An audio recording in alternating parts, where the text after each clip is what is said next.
नमस्कार। मैं डॉक्टर मोनिका डूंगरवाल, सह आचार्य गृह विज्ञान विभाग, राजकीय मीरा कन्या महाविद्यालय से आज पोषण स्तर के बारे में, साथ में पथ्यापथ्य और जो कल हमने देखा था पोषक तत्व, इसके बारे में विस्तृत जानकारी देने जा रही हूँ। पोषक तत्व को जब हमने पहले डिफाइन किया था तो ये बताया था कि पोषक तत्व वह रासायनिक पदार्थ हैं जो कि हमारे शरीर को स्वस्थ बनाए रखने के लिए, साथ में विभिन्न क्रियाओं को करने के लिए ज़रूरी होते हैं। और ये रासायनिक पदार्थ 6 तरह के होते हैं।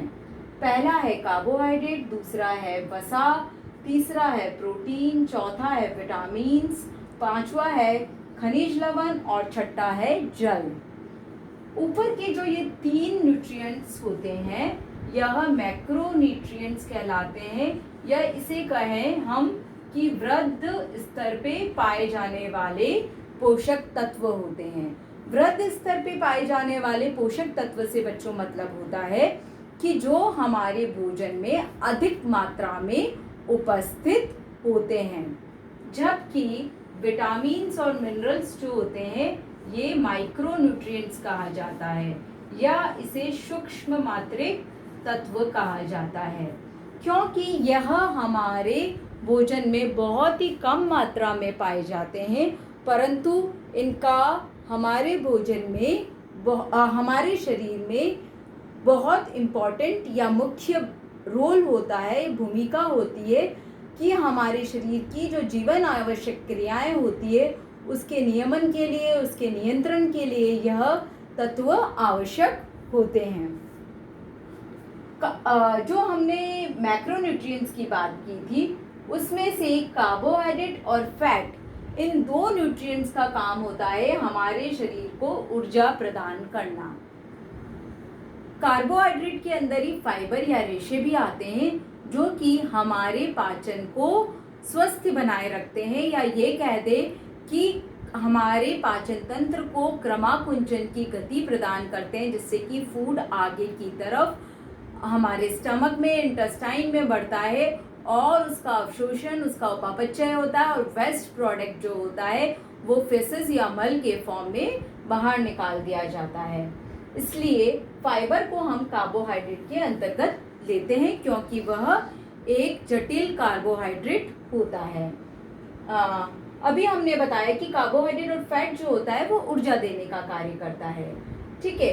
प्रोटीन जो होता है इसका हमारे शरीर में मुख्य कार्य होता है कि शरीर को वृद्धि और विकास करना। आप देखते हैं जब बच्चा पैदा होता है उसका जो सामान्य वजन माना जाता है न्यू बॉर्न बेबी का, यानी कि नवजात शिशु का 2.5 से 3 किलो होता है। जैसे जैसे जैसे जैसे वो बड़ा होता है, एडल्ट बनता है, उसका वजन करीब 50 to 70 kgs हो जाता है। इसी तरह जब हम हाइट की बात करते हैं तो वो बच्चा जो है लगातार वृद्धि करता करता करता करता जो होता है फाइनली 5 to 6 फीट तक पहुंच जाता है। यानी ये जो वृद्धि और विकास का मुख्य कार्य हमारे शरीर में प्रोटीन के द्वारा किया जाता है। इसके साथ हमारे शरीर में लगातार कुछ न कुछ चीज़ों की टूट फूट होती रहती है, तो उस टूट फूट की जो मरम्मत होती है वो भी प्रोटीन के द्वारा की जाती है। कई सारे और जीवन आवश्यक क्रियाएं होती है, यह काम भी प्रोटीन के द्वारा ही किया जाता है। प्रोटीन का प्राइमरी फंक्शन नो डाउट शरीर का वृद्धि और विकास करना है, परंतु किसी भी कारण से जब शरीर में कार्बोहाइड्रेट और फैट की कमी हो जाती है उस स्थितियों में प्रोटीन हमारे शरीर में ऊर्जा देने का कार्य भी करता है। ये तभी करेगा जब हमारे आहार में न तो कार्बोहाइड्रेट प्रेजेंट है और न ही फैट प्रेजेंट है।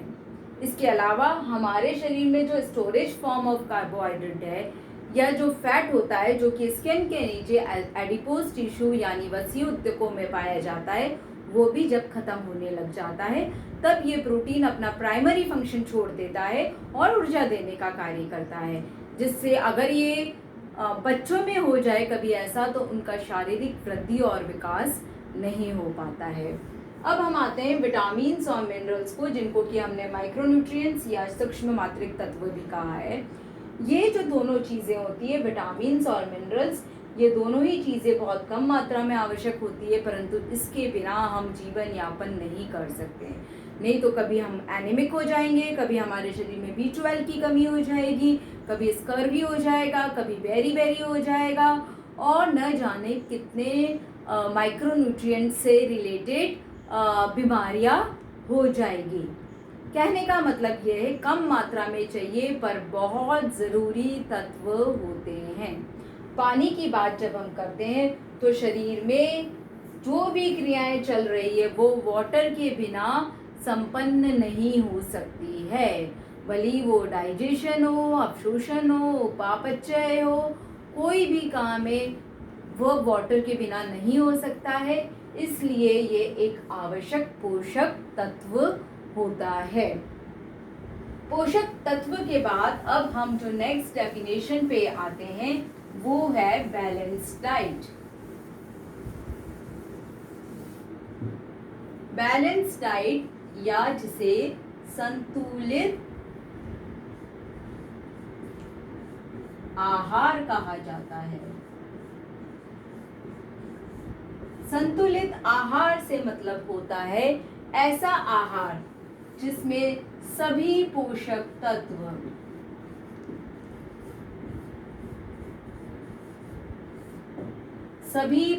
तत्व उचित मात्रा एवं अनुपात में उपस्थित होते हैं या होने चाहिए।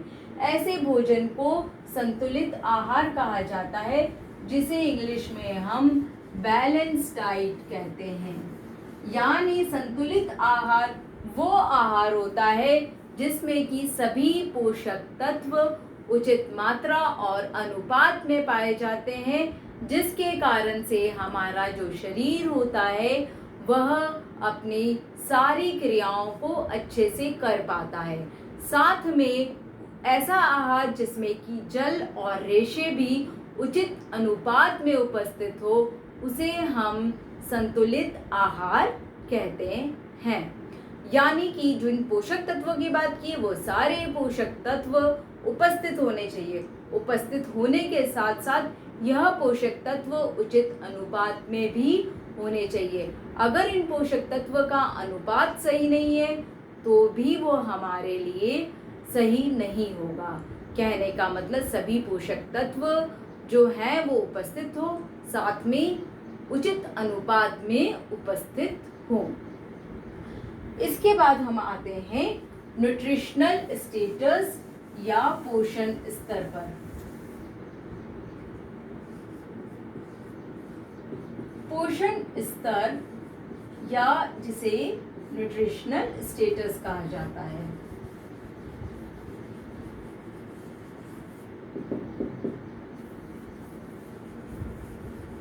ठीक है, जब हम इसकी बात करते हैं तो इसका मतलब किसी भी व्यक्ति जो है उस व्यक्ति की शारीरिक स्थिति से होता है। व्यक्ति जो भोजन कर रहा है, जो खा रहा है, उसके द्वारा उसके शरीर की शारीरिक स्थिति बनती है।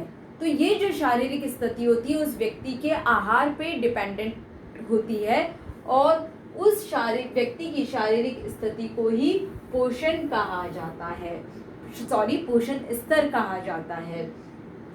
यानी कि अगर हम सुपोषित भोजन कर रहे हैं, संतुलित आहार कर रहे हैं, तो उसका जो है पोषण स्तर अच्छा होगा, वो गुड न्यूट्रिशनल स्टेटस में आएगा।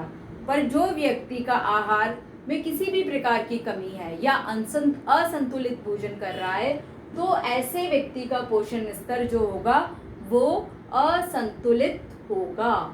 कहने का मतलब ये है कि हमारा जो शरीर है वो हमारे भोजन के द्वारा डिफाइन होता है। अगर आप कम भोजन कर रहे हो तो आप लीन एंड थीन या पतले दुबले हो सकते हो। आप ज़्यादा मात्रा में, जितना आवश्यक है उससे ज़्यादा मात्रा में कर रहे हो तो आप मोटे हो सकते हो। तो ये जो सारी चीज़ें हैं, मोटा किसे कहेंगे, पतला किसे कहेंगे, या पोषण स्तर किससे कैसे ज्ञात किया जाता है, ये हमारे आगे के व्याख्यान में आएगा। अभी खाली आपको ये समझना है कि व्हाट इज पोषण स्तर या न्यूट्रिशनल स्टेटस, जिसका मतलब होता है कि व्यक्ति की शारीरिक स्थिति जो कि आपके भोजन के द्वारा डिफाइन होती है, यानी आप जैसा भोजन ले रहे हैं वैसा आपका पोषण स्तर होगा। और इसको नापने के कई सारे तरीके होते हैं जिनको कि हम आगे के व्याख्यान में डिस्कस करेंगे। इसके अलावा लास्ट डेफिनेशन जो यहाँ पे आती है वो आती है डाइटेटिक्स की या पथ्यापथ्य की।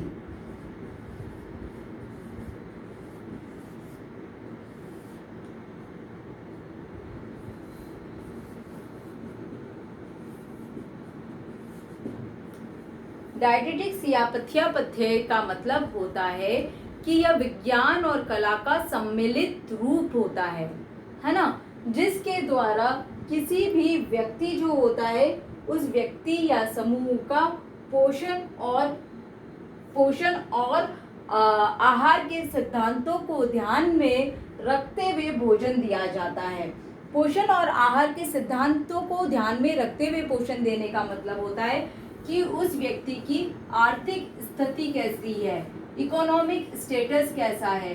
इंडिया में हम किसी की भी आर्थिक स्थिति को 3 भागों में बांटते हैं, है ना। एक होता है लो इनकम ग्रुप, एक होता है मिडिल इनकम ग्रुप और एक होता है हाई इनकम ग्रुप, है ना। तो डाइटेटिक्स विज्ञान और कला का सम्मिलित रूप इसलिए है कि इसमें कई चीजों को ध्यान में रखते हुए आहार दिया जाता है। अब हम जब लो इनकम ग्रुप की बात करते हैं तो उनके भोजन में जैसे ड्राई फ्रूट्स कम होंगे, दही होगा, छाछ होगा, है ना, कुछ मात्रा में दूध भी होगा, पर पनीर, चीज, मक्खन, ये चीजें कम मात्रा में होगी। मिडिल इनकम ग्रुप जो है इनके कंपैरिजन में फ्रूट्स ज्यादा लेगा, ड्राई फ्रूट्स ज्यादा लेगा, पनीर लेगा, पर उतना फ्रिक्वेंटली नहीं लेगा जितना कि हाई इनकम ग्रुप लेगा। साथ में हाई इनकम ग्रुप उन चीज़ों को भी ले सकता है जो कि अभी सीजनल अवेलेबल नहीं है, कॉस्टली पड़ रहे हैं, बट क्योंकि वो पे कर सकता है तो उनकी डाइट में हम वो चीज़ें भी इंक्लूड कर सकते हैं। इसी तरीके से फिजिकल एक्टिविटी के अकॉर्डिंग भी व्यक्ति को जो है 3 भागों में बांटा है। एक होता है सेडेंटरी लाइफस्टाइल यानी कम क्रियाशील लोग, एक होता है मॉडरेट लाइफस्टाइल यानी मध्यम क्रियाशील व्यक्ति, एक होता है अधिक क्रियाशील व्यक्ति या हैवी वर्कर, है ना। तो sedentary lifestyle generally high income group में देखी जाती है, मॉडरेट जो वर्क है वो जनरली मिडिल इनकम ग्रुप में देखा जाता है, और हैवी वर्कर्स जो होते हैं जनरली लो इनकम ग्रुप होते हैं। तो उनका आहार नियोजन करते समय हमें इस चीज़ का भी ध्यान रखना पड़ता है। इसके अलावा वो व्यक्ति की एज क्या है, वो बच्चा है, वो कैसा फूड खाएगा, उसका टेस्ट क्या है, उसका पसंद क्या है, इन सब चीज़ों को ध्यान में रखा जाता है।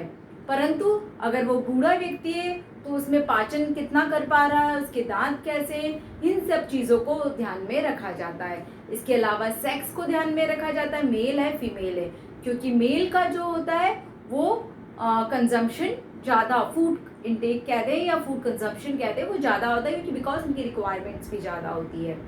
साथ में फीमेल में कई फिजियोलॉजिकल कंडीशंस आती है ना, शारीरिक स्थितियाँ ऐसी आती है जैसे कि प्रेगनेंसी या लैक्टेशन, जब पर्टिकुलर न्यूट्रिएंट्स की डिमांड बढ़ जाती है उस समय पे भी हमें ध्यान में रखना पड़ता है कि उसे कौन से न्यूट्रिएंट्स की रिक्वायरमेंट बढ़ गई है और उसे ज़्यादा देना है। और साथ में उसकी अगर वो बीमार है तो क्या रोग की स्थिति है, उन चीज़ों को ध्यान में रखना पड़ता है। उसे डायबिटीज़ है, उसे हाई ब्लड प्रेशर है, या उसे कोई और हार्ट डिजीज़ है, या उसे कोई और बीमारी है जिसमें कि किस न्यूट्रिएंट को कम देना है, किस न्यूट्रिएंट को ज़्यादा देना है, इन सभी चीज़ों को ध्यान में रखा जाता है।